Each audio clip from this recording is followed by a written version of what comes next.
Super Bowl champion head coach and the best coach in the NFL, John Harbaugh.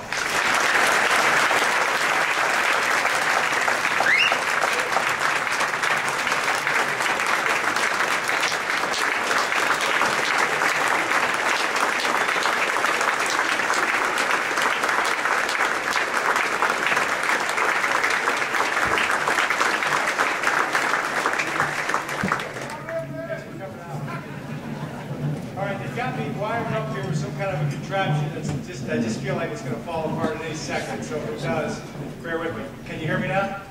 Oh, okay, good. That's where it's working. I did bring the trusty glasses. Remember these? Did anybody see the combine? Yeah. Did you see the shot when I was like going like that? I had to call Manti and apologize immediately thereafter. It was before he even finished the race. I mean, come on. I mean, these guys. Stan, you're awesome. You're unbelievable. Thank you very much. What a great friend you are. All the huddle coaches, the local, regional, FCA coaches, could you stand up, please? Met a bunch of you guys already. Just stand up, would you? Coaches, are they here?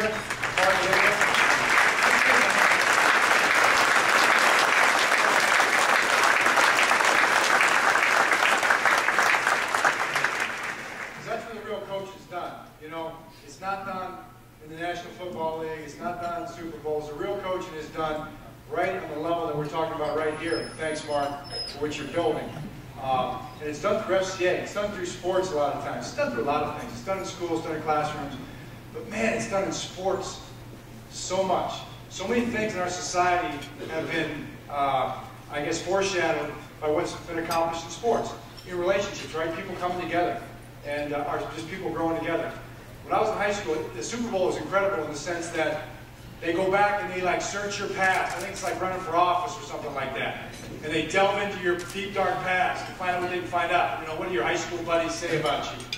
And there was this one guy named Greg Arrington. Well, I remember Greg Arrington. We played high school together. Our team was about half and half, kind of a mixed race team. Greg was from, as he says, the other side of the tracks. I know we were both from the other side of the tracks, as I remember it. But I had a car, Jim and I had a car. It was an old 65 Comet. Remember the Comet? The older people? It was like a light brown color. Our friends called it the Vomit. Okay? But it was a great car. And we were the only ones that we had a car. So I didn't know this, but Greg, he went on to Eastern Michigan. I knew he went on to Cornell. Okay? Graduated honors from Cornell. Now he's in Michigan, and he is he runs a multi-million-dollar company. He's the CEO and president of a huge company.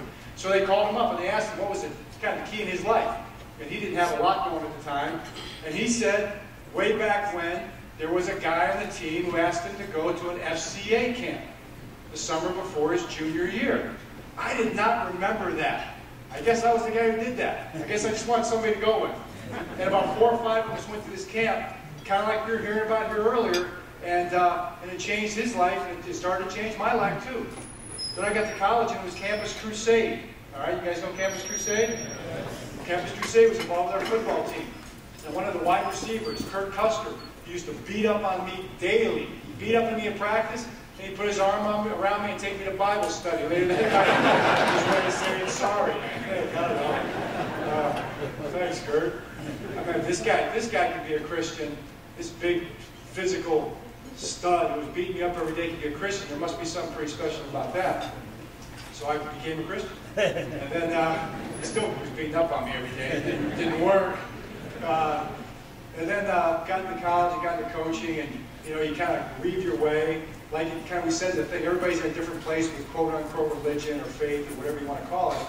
And you know, you get close to God, you get away from God. You know, things start going bad, you get close to God again. Things start going good, you kind of forget, you know. And ran into a guy named Craig Versteeg, who's on our staff now, and a guy named Mark Householder, who's the president for Athletes in Action. And we had weekly Bible studies every Thursday morning at Perkins. And we showed up most of the time. Sometimes we left Mark hanging. And that changed my life. And that's when I finally figured out that God's in control. You know, God's in control of our life and everything. And for whatever reason, that journey landed in the Superdome, you know, with the lights out, kind of like this. You know, with the lights, by the way. Stan, I knew you were going to do the little trick, but they like you to tell me it's going to be permanent. It's about how long it lasted, too. going to try to do a lot better than I did after the lights went out in the Superdome.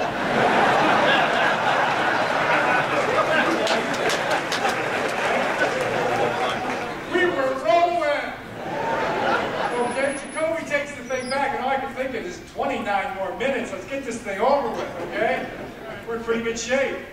And then the lights went out. Now, the things I want you to, the other thing I have to say is like nobody's perfect, right? So this journey ended, and it was an amazing faith journey that I just want to kind of share with you a little bit. And then Mike Kensel from the NFL comes over and he starts explaining things to me, you know. I did lose my poise there a little bit. Lip readers in the house. Denying everything, you know. Oh, man, you know. So, lost it there for a little bit. I thought he deserved it. Mike Kensel, he tells me like he's like the most famous guy in New York now. He's in New York. He says he goes to the grocery store. People are like, you're the guy. The guy in the suit that Harbaugh was taking a piece out of your head. Yeah, that's me. He's kind of proud of it, I think. But it's amazing what happens, and it's amazing what we went through, and it's amazing what we experienced. It's amazing that you know what a little bit of faith can do with a bunch of guys on a football team or in life or whatever it is. When guys start caring more about each other than caring about themselves. And it's kind of a crazy thing because football and sports, I mean, you know, it's money and there's a lot of attention and those kind of things that can derail teams. We told our team midway through the season that the one true champion will be crowned. And it will be the team that overcomes adversity better than any other team in the National Football League. It won't be the best team. It won't be the best team on paper. It will be the team that plays the best, okay? The team that plays the best together. And that's what our guys did. And that was the most amazing, wonderful thing. We also got a great coaching job out of our tight ends coach, a guy named Wade Harmon. Now, Wade tells me he's here. Where you at, Wade? Stand up. There he is right there.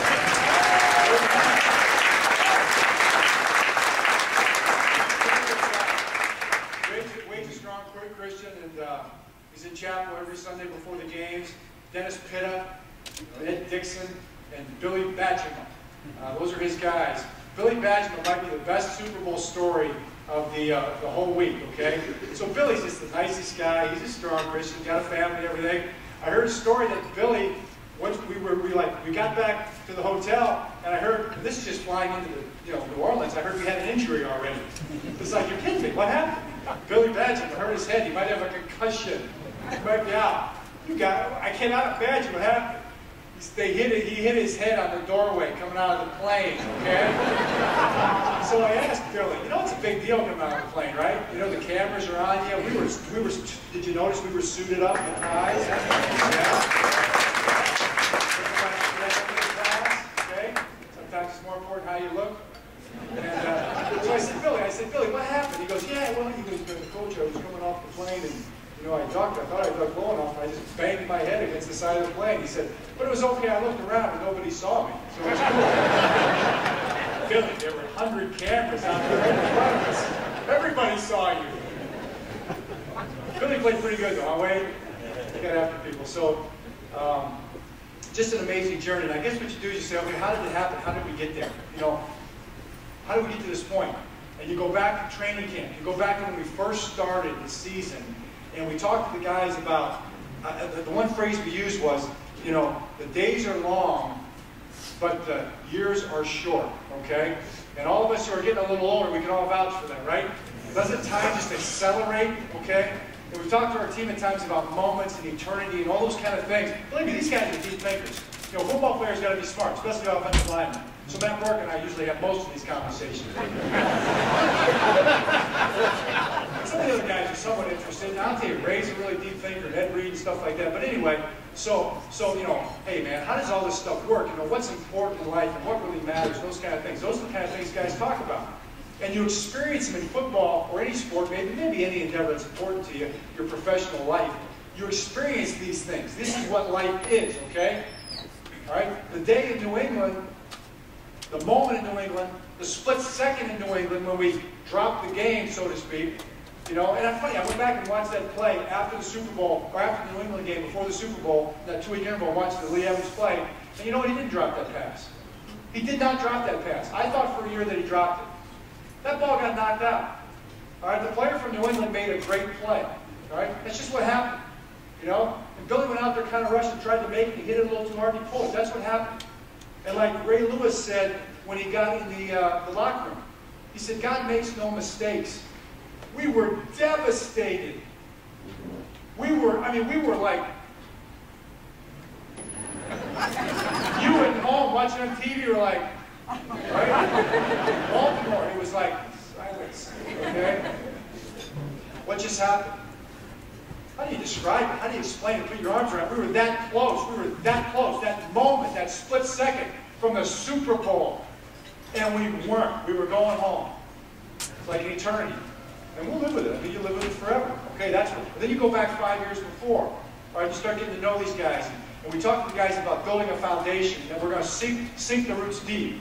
We're not going to build our house on sand.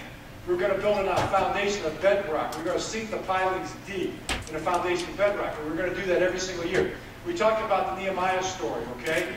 You all know the Nehemiah story, or some people know the Nehemiah story? All right? Well, it goes back and builds the wall around Jerusalem, around the temple. All right, we're going to build a wall. And when you build a wall, you're going to come under attack. It's going to be a lot of hard work. There's got to be a lot of cooperation and obedience and courage and strength and all those kind of things. And it's going to take a shovel. But it's also going to take a sword because you're going to come under attack.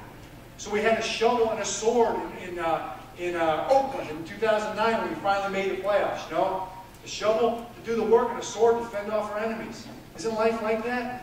You got to do that, man. There are enemies in life, and there is work to be done. Okay, so that was going to be important. Talk to him about David's mighty men. And we had great generals on our team, great people that know how to lead. Guys like Ray, guys like Joe, guys like Ray Rice, who also understand how to follow. You can't be a great leader unless you're a great follower, right? All right, David was a mighty king. He was also a great follower. He's a shepherd. He's following orders. He's out there tending the flock. All right, it wasn't a very important job, but it was his job. So it's the most important job. And along the way, God taught him how to handle the weapon he was going to need to conquer the biggest enemy in his life. And then there were other enemies in his life too, but what he did was he put together a group of 33 men. And they were his mighty men. He called them his mighty men. You know? Why couldn't our team be mighty men for one another? 53 leaders, 53 mighty men. So we had sweatsuits made up and T-shirts. Guys like sweatsuits and T-shirts. I'll be a mighty man if I get a sweatsuit. You know? Coach has got sweatsuits too, right? Wade sweatsuit standing there waiting for him every morning. He wears it every single day. You know? And you start taking pride in that kind of stuff. So we had these journeys, man. 2008, we make it to the championship game. And we block a guy out of bounds late. We don't find a way to win the game. A game we really didn't deserve to win, but we could have won. And we weren't in the Super Bowl. Then the next year we go 9-7. We fight our way back in there. And if I recall right, we go to Indianapolis, okay? And we get beat. We got a lot of bad calls in that game too. Maybe it's just saying. You know? Okay, the next year we battled our way back, and I think we went 11-5 maybe the next year, or 12-4. 12-4 maybe the next year. And we're good. We got a really good team. Okay, we go to Pittsburgh and we're up 21-7. All right, we're getting after these guys. Yeah, I hear you. It lasts for eternity, right? It never goes away. And we turn the ball over 3 times in the third quarter. We hadn't done that all year. And we lose the game, and our guys are mad, you know, at each other. We're all mad. All right, but we fought our way back. We got past it. We fought our way back. We're going to that 4th year. That was 2011. And we have a good team again. We beat a lot of good teams. We lose some not so good teams, didn't we? We went on the road. Chad Unitas. Hey, how you doing, buddy? Good to see you.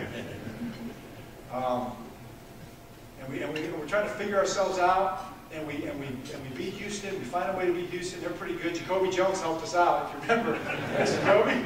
We didn't have a deal. He did pretty well this year, don't you think?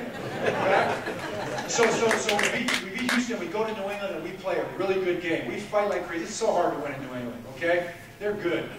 We fight. It was right down, and there we are at that moment when Ray says, "God makes no mistakes."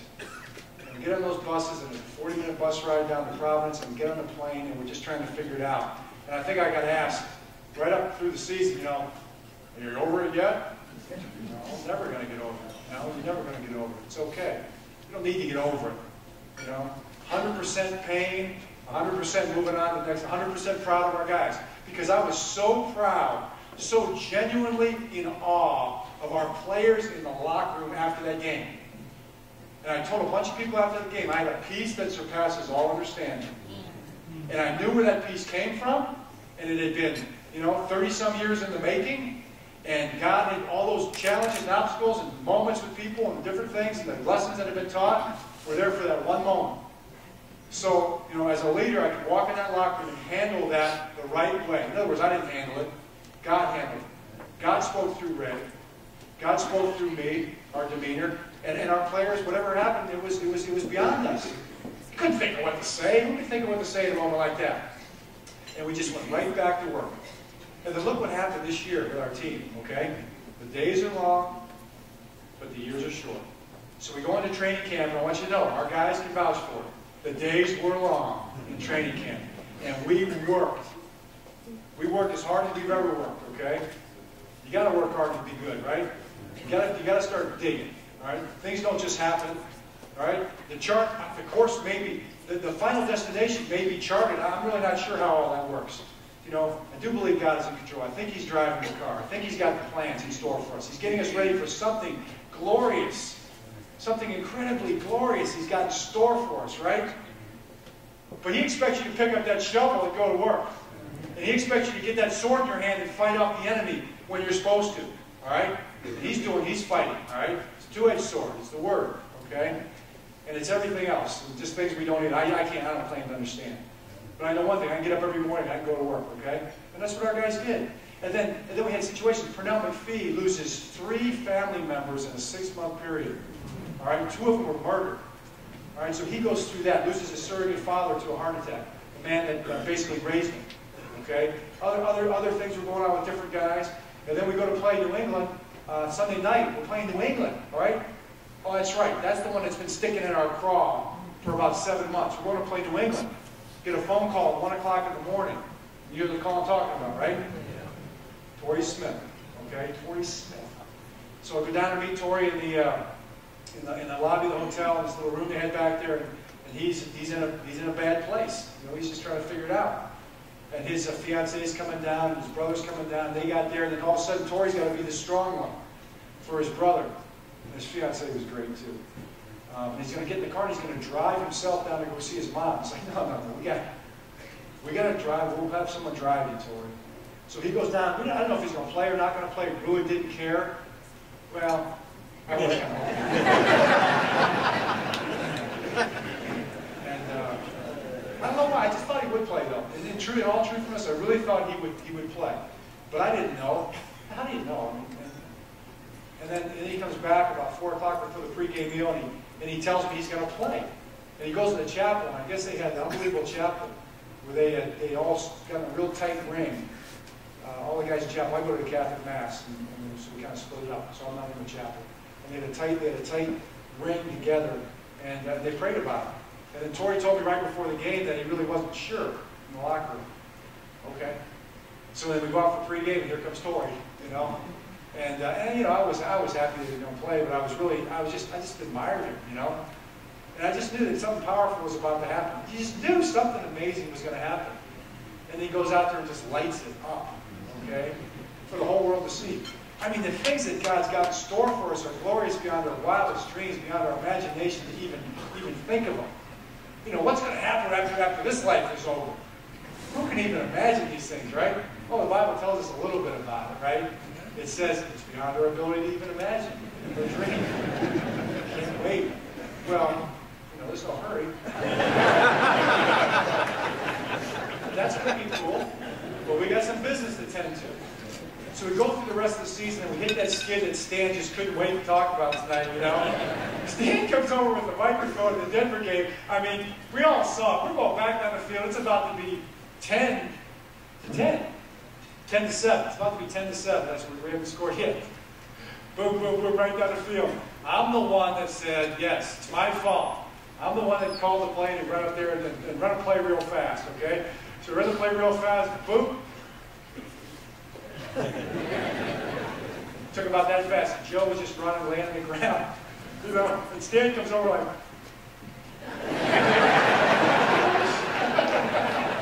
Stan was the other Denver game that was below zero. It was like 60 degrees that day. He's shaking like a leaf. No, Stan, I wasn't real happy with that play. Not exactly what we had planned. And I'm ashamed to admit, you know, we talk in the locker room, talk to our guys about fighting and all that. And you know what? We're not going to win this game. I mean, I hate to admit that. I felt right there that we were not going to win that game. You know, third loss in a row after 2 tough overtime losses. But still, in my heart, I would say the heart of our team, what Stan's talking about, nobody doubted. Nobody. We had a little bit of that, but for the most part, everybody got in that locker room and said, "Hey, everything is still in front of us. Every goal, everything that we want, everything we aspire to, is still right there in front of us. We can accomplish anything. Okay? It's only going to make it more glorious. It's only going to be more apparent." I'm talking about the Christian guys. We're talking about this. It's only going to be more clear that no man can take the credit for what's going to happen. That's what Harbaugh was talking about, okay? Matter of fact, we started texting back verses. And one of the ones that came about was Joshua chapter 1. The whole Joshua book is kind of amazing. But Joshua chapter 1 talks about, I read it, and I texted it to Anquan. Anquan knew it right away because he'd been reading it, okay? And it was, basically, it says this. It says, Joshua's about to face overwhelming odds, right, with his army, okay? And it says, be strong and courageous, right? And what does it say right after that? It says, be very strong and courageous. And then later it goes on to say, be strong and courageous. That's a command, right? That's what God calls us to do, man. There's a certain toughness that goes with that. Because the victory is going to be yours. And the other thing is in chapter 1, it says be obedient to the last letter of the instruction of the command. Be obedient, okay? Whatever that means. So we shared that with our team, you know, and it was kind of from a coaching perspective is what it was. Be strong and courageous and be obedient. What does that mean? Be obedient to what you're supposed to do. Do your job as well as you possibly can. If your job is to reach block the 3 technique, then take the right footwork and reach block the 3 technique, put your head in your hands where they're supposed to be, get yourself in a good fit pattern or pad, and knock that guy off the ball. That's your job. Be obedient to that. You don't need to be concerned with what the wide receiver's doing or what the quarterback's doing. Is that your job? Did God say, or did anybody say to you that you need to complete the pass for a touchdown? But so many times we want to get wrapped up, don't we? In everybody else's job. Right? It must be somebody else's fault. And what we forget to do is our own job. And we told our guys, the only thing you're going to be asked to do is your job. And that's the one you will be held responsible for. All right? But our guys already do that. It's not something we had to change. Our guys were already thinking that way. Jim Caldwell helped too, by the way. That was good. That was a powerful thing. Jim and Joe had a great relationship, but so did Jim and Cam. All right, and there's 2 sides to every story. And Cam Cameron is a great man. Cam Cameron helped us get to where we were at that point. He had sunk the filings deep, part of that foundation. And he'll be a part of this championship as much as Jim or Joe or anybody that's part of that whole thing, okay? But that was the way it was supposed to go. For whatever reason, it was there. I just knew that that was the thing that was supposed to happen. And Cam, being the gracious Christian that he was, said he understood. And said he agreed, okay? And that's, to me, God works that way. Okay, so when things happen in God's time, then they're the right things, and you can stand firm on them. All right, so we blow out the Giants, right? And all of a sudden we start looking like we're supposed to look. Okay, it's like, I'm thinking, if we get hot here in the playoffs, we got a chance. If Joe gets hot here in the playoffs, we got a chance. If we get our defensive guys back, we can start playing defense the way we're supposed to play it. We got a chance. So we go to play the Colts. Well, we played the Bengals, we rested some guys, our guys played their hearts out. And then we go play the Bengals, or the Colts, everybody's saying the Colts had all, do you remember, they all know what? The mojo, yeah. The mojo. The Colts got the mojo. That's what all the talking heads are saying. I'm like, what's mojo? Mojo. For a team. They can have all the mojo they want, all right? They got to stand up in front of us, in front of the Ravens, and in front of what our team is about. And what we're playing for. Oh yeah, Ray's going to be back too. That's going to be pretty cool. That's going to help. Remember the thing he had on his elbow there? Trying to catch that pass? We did make fun of him for that. Yeah. And then he went out there and took this at the end of the game. Right?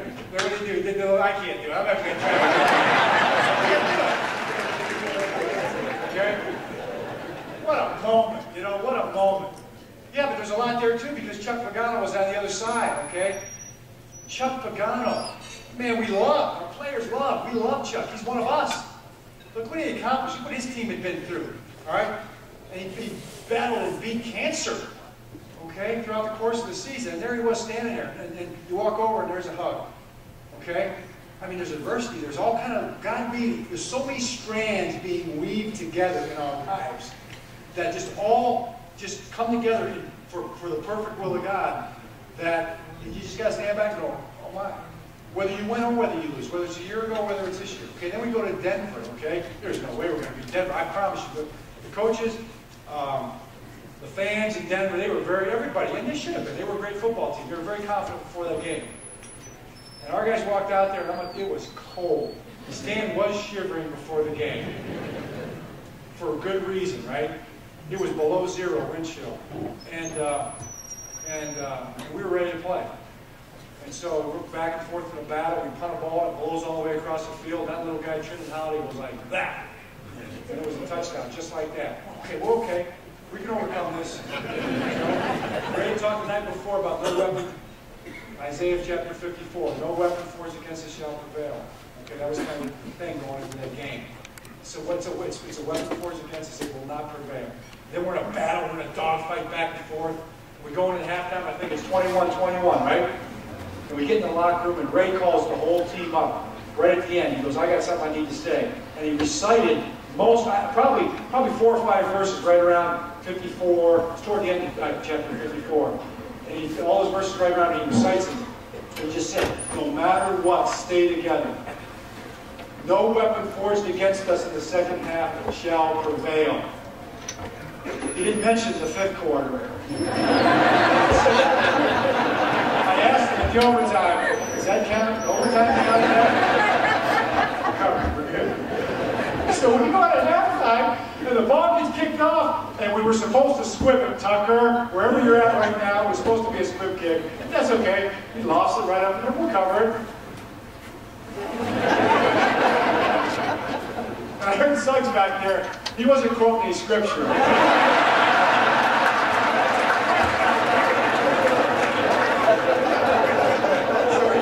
Something along the lines of, so it's going to be this kind of game, all right? You know, and basically whatever it takes, whatever it takes, it's going to be all right. Our guys just fought, you know, they just fought like crazy, and so it's 35-28 with 39 seconds left in the game. I don't know, what, 30-yard line or so? Flacco drops back the pass. He steps up. He scrambles to the right. He lets it fly. And I'm standing there on the sideline. I'm like, what are you doing, Joe? You know, all we need, I figure we get 2 completions. We get down within the 30. We got a chance at the end zone. We got time for that, right? I know we had no timeouts, but we've been practicing this. Here it goes. Then I just looked and I saw the safety was out of position. You know? And all of a sudden the sideline starts moving out of the field, so I got to move out of the field. You know? And he catches it. And they fall down. My thing fell off. Is this going to work? Is this going to work? I'll just use this right here. So they fell down and he runs into the end zone. And Jacoby didn't dance. That was a miracle also. He is dancing with the Stars. I'm not real happy about it. I said I was fine with it. I wasn't fine with it. I hope they knock him out like the first one. Or somebody else. I saw him today. I think he'll be okay. He'll be fine. But he can't dance. So it's time. So now we're going into overtime. Okay? And it goes back and forth, back and forth. Next thing you know, we're on our own 3-yard line. Do you remember that? Our own 3-yard line. This other game, huh? It's 3rd and 13. I mean, and the wind's at their back. If we don't get this first down, we're going to punt another one up to Trent and Holiday, okay? And they're going to probably be in field goal range right away. They're probably going to take a knee and have a chance to kick the field goal, get a couple plays down in there. All right, defense, let's go. Let's force a punt here, you know? And then Joe hits Dennis Pitta. Wade hits him right up the seam. And Wade's coaching takes over. Dennis goes back shoulder, bam, makes the catch. And then we ran a couple plays. I don't know if we got another first down or not. Then that punt team runs out there, all right? Punt team that had given up the touchdown. The same bunch of guys that had given up the kickoff return. They go running on the field. I was confident. and Sam just booms it, right? 60 plus yards, booms it. And then Jimmy Smith, okay? Jimmy Smith, God love Jimmy Smith. Jimmy Smith is going to be a great player. But Jimmy was not in a good place. Okay, he'd be the first to tell you. For about 3 weeks, 4 weeks. He's coming off double hip, sports hernia surgery. That's really painful. All right, and he was really mad because he wasn't playing corner, but he was playing special teams. He had to go out there and run 45 yards at a full sprint, cold, and it hurt. And he thought it wasn't helping his recovery. This is the week before the Denver game. He and I are in my office discussing this, like two men, you know? And we came to an agreement. He was going to play special teams. Get out there. You're going to do it well. And he runs down there and makes that tackle inside the 10-yard line. Huh? And how well did he play in the Super Bowl? 2 weeks later, right? Yeah. That was not holding. Okay? But, so he makes the play. All right, then Peyton completes a pass, I think, out to the seam, and then Paul Kruger flushes him out to our left. And Corey Graham is a great, great player. And Corey Graham makes the interception, and we're almost in field goal range, right? And it's still, now we're into the wind at that point, and it's definitely getting below zero, and the wind's starting to pick up, and the field's like frozen solid. And then the quarter ends, all right? And then our kicking coach, Randy Brown, and our kicker run out there and practice the kick. That's okay, you're allowed to do that. I don't think you'll be allowed to do it next year. That's going to change, right? So somehow, Ray Rice breaks free offensive line, and then he's just not going to quite get the first down. And here comes Marshall Yonder, right? Just plowing in behind there. You're allowed to do that too. Pushes him across for the first down. We get a couple more plays, get about 5 more yards, and we are in field goal range. And there goes the rookie. And the field is pretty much sloppy and frozen. All right? And he goes out there and knocks that thing straight through. And I was arm in arm with Ray Rice. Anybody remember what I did with Ray at that point?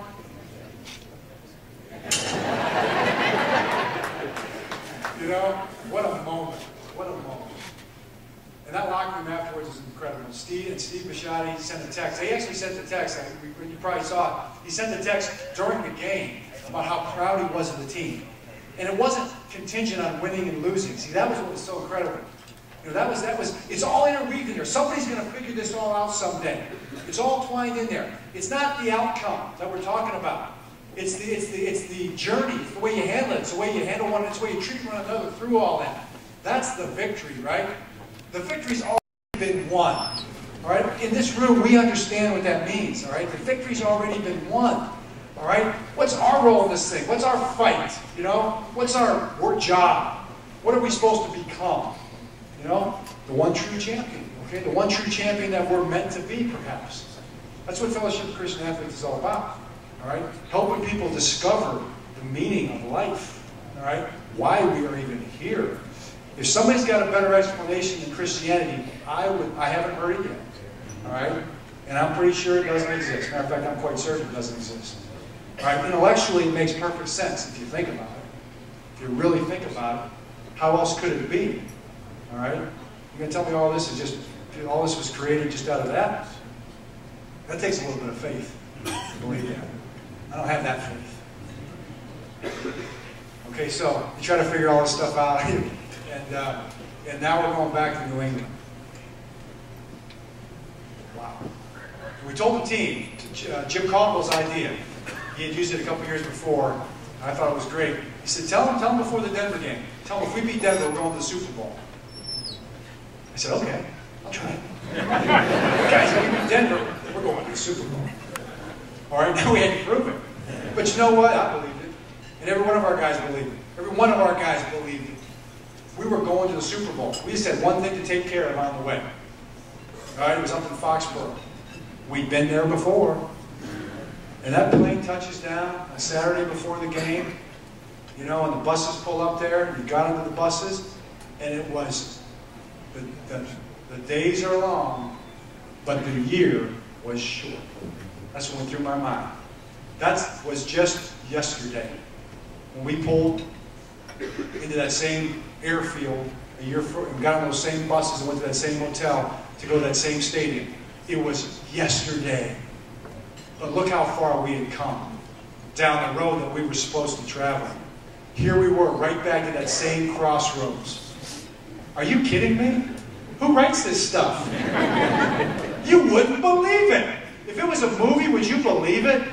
Would you believe the story of the Baltimore Ravens if it was on Disney? Remember the Titans and the Giants and all that, little Giants and whatever?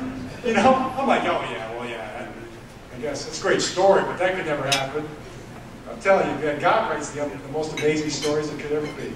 And here we were. And our guys knew it. Our guys just knew it. We were going to win that game. We go out there and then Bill says, he goes, you know, well, maybe we should just skip the handshake after the game, you know. And, you know, he's a great guy. It's just got his way of making sure that we have a good handshake after the game. So I'm like, oh, Coach, I don't know, man. Maybe we should. I think we can handle it. I think we'll both be okay. You know, I'm kind of saying, I'll be okay, Coach, if you win the game. I'm pretty sure he expected to win the game. In my mind, I'm thinking, are you going to be okay?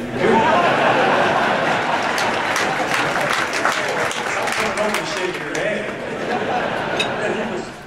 And he was brilliant. He was great.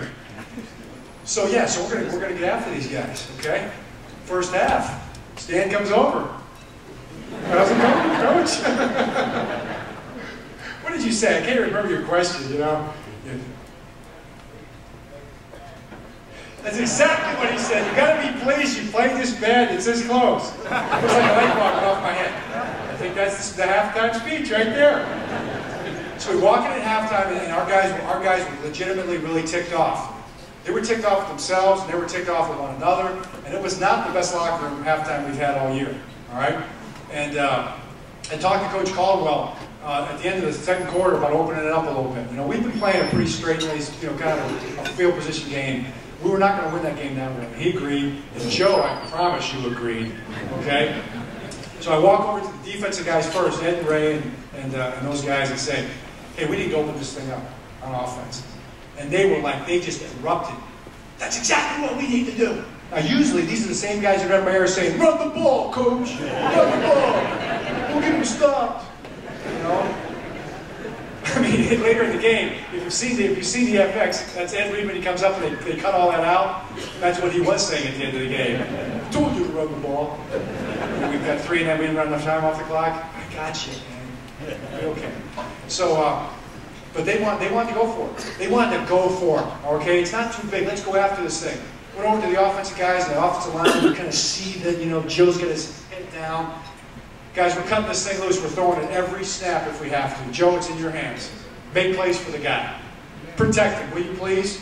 They don't touch him in the second half. And they erupt and go crazy. Our team comes up, and Ray said something brilliant. I don't remember what it was. And we went out there and we shut them out. Our defense shuts them out in the second half, and we put 250, 300 yards up in the second half. And we come back in that locker room, and Craig Versteeg had been talking about casting the crown at the feet of our Lord. Okay, these guys is a prayer warrior, okay?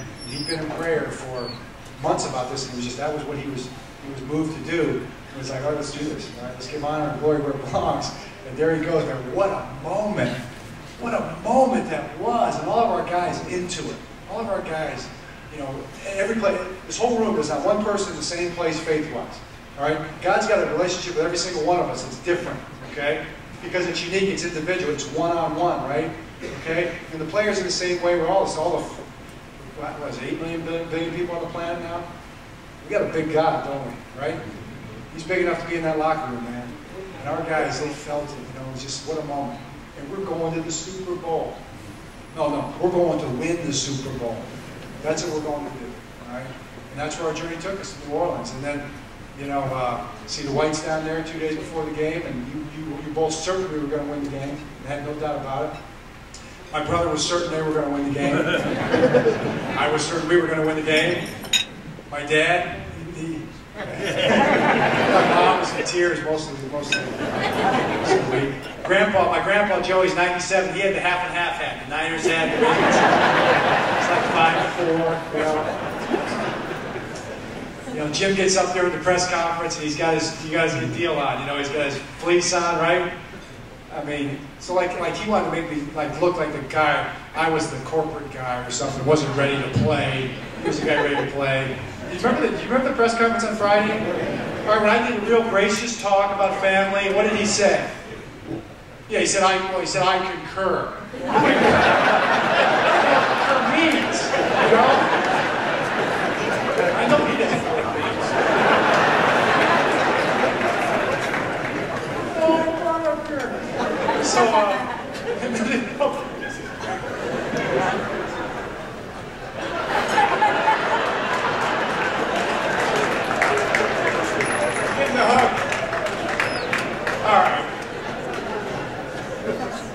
So then the lights go out. All right, that's the last thing I remember.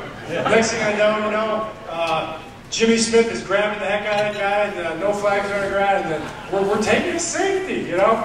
And you talk about okay, leadership, the guys that coach for you and work for you, and confidence and things like that. You know, we're trying to figure out. Well, first of all, they're moving the ball right down the field. As my dad used to say, they were going through us like crap through a goose. Okay, we didn't have a lot of geese when we grew up, but I got a picture of that to this day, man. That's how they were going through us, right? The ball gets down to the 5-yard line. The sideline is not happy about it. The earphones, the defensive coaches, Wade, you can vouch for this. It's pandemonium in the headsets, the defensive coaches. And then one of the coaches said to me, hey, we get them stopped here. We're the champs. Well, that's right. You know, we're pretty good in the red zone, too. So I said, hey. Get him stopped here, we're the champs. You know? You give me a good line, man, I can repeat it. Everybody got serious? And then the other thing I'd say to Coach Pease is, whatever you do, please, do not let them run it in. Don't let them run, make them throw it in. So Dean calls a heavy run defense, and I think they ran it and we stuffed them, if I remember right. Okay? Then he calls an all-out blitz, and we stopped them. Maybe they sprinted out or something. I haven't watched the game. I can't. Then we call a heavier all-out blitz called Twister, and I think that was a sprint out. And then we got some contained. He had to get rid of it. Then we called the all-out blitz. We got the biggest blitz we got called Cable.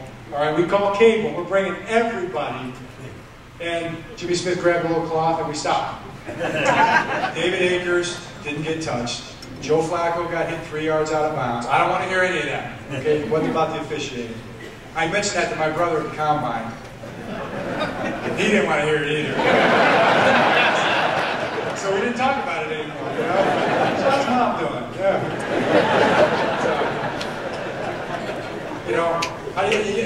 So that's my talk. You get your arms around it, and now life goes on, you know? And it's one of the moments that you dream about. And really if I was going to explain it in any one way, I'd say, you know, the journey continues, right?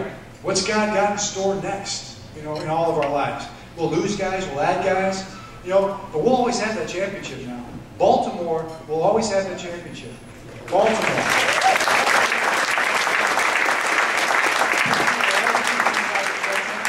We will rejoice in that. We will take pride in that. We will give glory and honor where it belongs. Those of us who understand that forever, and that will never be taken away. It's not like boxing. All right, you don't have to hand the belt over when you lose. The Lombardi Trophy, they make another Lombardi Trophy next year. And we're going to be 100% rejoice in that. We're going to be 100% committed to what's in front of us and what we're doing next, okay? And you can do both. You can be 100% committed to your job and 100% committed to your family at the same time. Now, you can't be 100% committed to your job, your family, and run around doing all kind of other stuff, right? You got to decide what's important. It's taking care of your business and taking care of your family. And relationships is what counts. And Steve Bisciotti gave me the greatest advice ever. He said, treat each day at work like it's the first day on the job. Every day. And treat each day with your family like it is your last. It's all about people. It's all about relationships. It's all about building up people around you. It's all about finding somebody to help.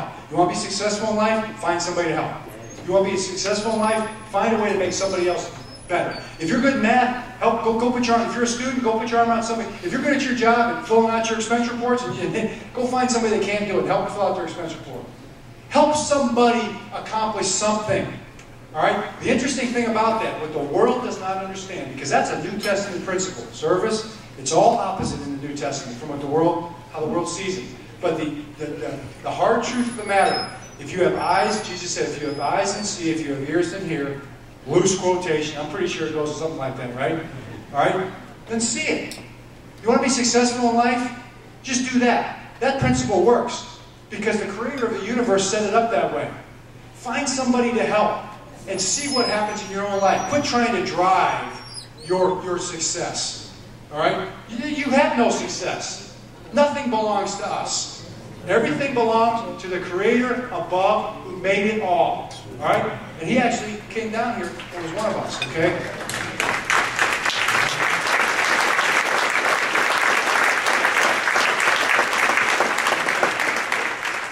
And then you walk away and you really don't really care about, like networking or what's this going to mean or am I going to get the sale or whatever it might be. We're going to get the win. Yeah, you care. It's important to you because you want to be your best.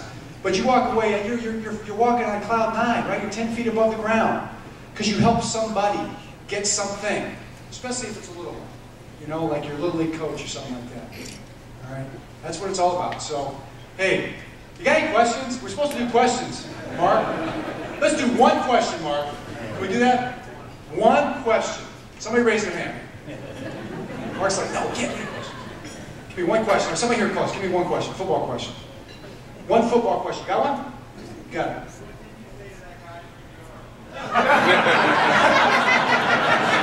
What did I say to our guy from New York? It's not a football question. I said some things that I regretted, and I did apologize. I will say that, apologize, and I wasn't at my best.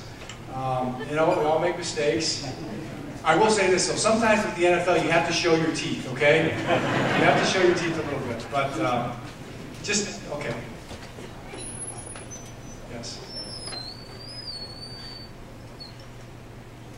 Who will be the spiritual team leader with Ray Levy? You know what? I don't know, but Ray he probably was the spiritual team leader, but Anquan, Torrey Smith, Ray Rice, some of our younger guys, Ed in his own way. We've got 53 leaders. We probably have about 35 or so really strong Christians, maybe 30, maybe off the top of my head. Okay, I'm going to say off the top of my head, it seems like it's that many. They'll step up. God will decide, right? So, thanks for having me.